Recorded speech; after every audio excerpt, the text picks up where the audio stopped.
Former DEA leaders and GOP AGs demand a public hearing on cannabis rescheduling. Just a day before the deadline for public comments to be submitted passed last Thursday, 18 state attorney generals and 9 former DEA administrators penned a letter to the agency calling on them to host administrative hearings on the landmark legislation. The dual letters both argue that the Department of Justice, DOJ's, plan to move cannabis from Schedule 1 to Schedule 3 substance would represent that most significant relaxation of narcotic restrictions in the history of the Controlled Substances Act. Oh. As such, a public hearing on the proposals was in the public's interest, and therefore in the interest of the United States. As DEA made clear in the proposed rule, additional data and rigorous scientific analysis is needed to determine whether marijuana is appropriately placed into Schedule 3, the former DEA official said. Sifting through the competing claims about marijuana's pharmacological effects, potential for abuse, and implications for public safety are best done at a hearing. Should public hearings be called? If it is expected that the timeline for pushing rescheduling through could be delayed until after the presidential election in November. Oh, imagine they got more work to do. Since opening the doors to public comments on rescheduling in May, some 22,000 comments have been submitted.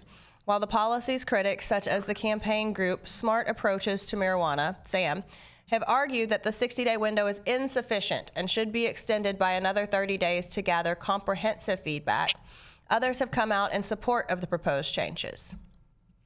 Truck drivers have called on the DEA to support rescheduling despite concerns from their employers about safety risk.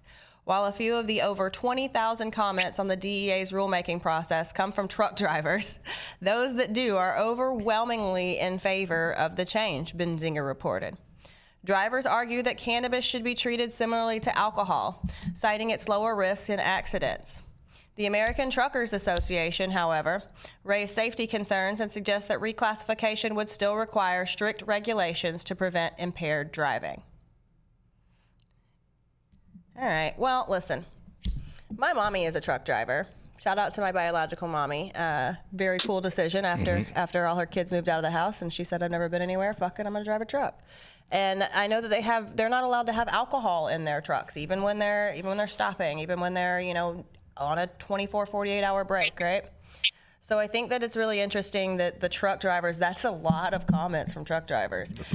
But I will tell you, she's also had some health issues, and I wanted to give her some CBD products, hemp-derived products, and she was terrified to take them or even, try to have them in her truck. I gave her a hemp-based hair product, and she wouldn't put that in the truck because she's like, I'll lose my job. So I think, it'd be kind of cool to see. Especially if she has to give a hair follicle sample. Yeah, that'd be shitty.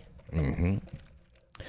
Man, I mean, truck drivers are really the backbone of our country in the sense that that's how we get all of our goods. Like, none of you guys could order all this crap from Amazon if there weren't truck drivers involved in this whole supply chain. So we want to definitely give a shout out to all of the truck drivers, and I'm glad that the trucker drivers are really getting involved in this because there's so many people that could be truck drivers, but because of these draconian drug laws are marked ineligible from being able to get a DOT license.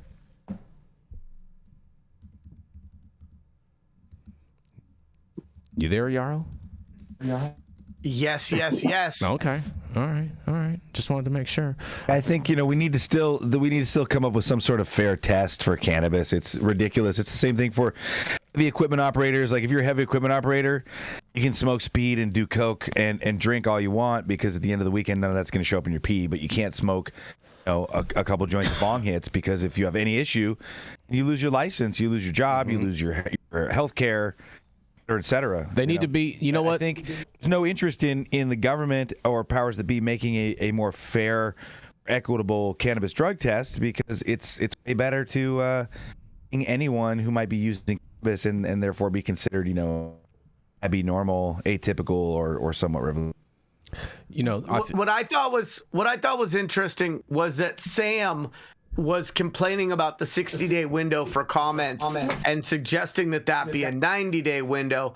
And what I thought was interesting about that, and it reminded me of Trump complaining about the outcomes of elections before they were actually had, if you complain about the outcome of the election before you have the election, then you can complain about the results afterwards and say that you foresaw that there was going to be something wrong in the process. And so Sam is complaining about the 60-day window and saying it should be 90 days windows so that at the end of 60 days, if it's not extended to 90 days, they can complain about the outcomes and say that they didn't have time. But the fact that they're an organization solely dedicated to running interference on the normalization and legalization of cannabis for adult use means that of all the organizations in the world, they are the most prepared for this comment period. And so I thought that that was an interesting public position for them to take.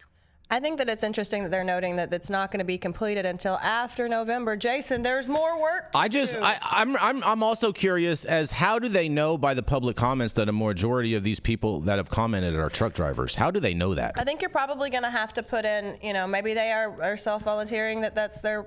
Let's look it up. Let's look up. I don't understand how they're just grouping a majority of the comments to truck drivers. I don't understand how that's happening. I don't know, but also let's acknowledge that truck drivers maybe don't want to be high when they're driving, but you have to understand these over-the-road truck drivers, their cabin hold on, is their Jenny. home. It's called the highway. Yeah.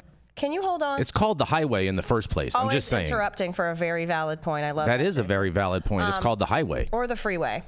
So should it be free as well? Anyhow. Well, I mean, a lot of weed is free. All right. Jesus Christ. Their trucks are their homes, right? So you're not going to tell me what I can and can't have at my house. I mean, unless it's something crazy, right?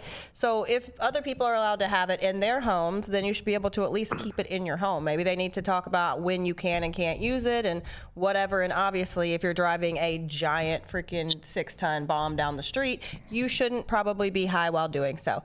But you should be able to smoke it when you're done with your 85-hour trip. Fair enough. Yeah, that's what I was going to say. Their bodies go through so much sitting in that same position, awkward. They've got to have lots of just, muscular issues that they're going through. This is something that could actually truly help them. And then we're talking about legal issues. Yeah, I had a friend that got tested after getting hurt on the job. Something fell on his head, but he came back positive for having cannabis in his system. And then they wouldn't give him his benefits because he was technically high when something fell on his head and he had smoked after his shift. But it's in his system. So now he doesn't get paid the benefits because of now the insurance won't cover it. Mm-hmm.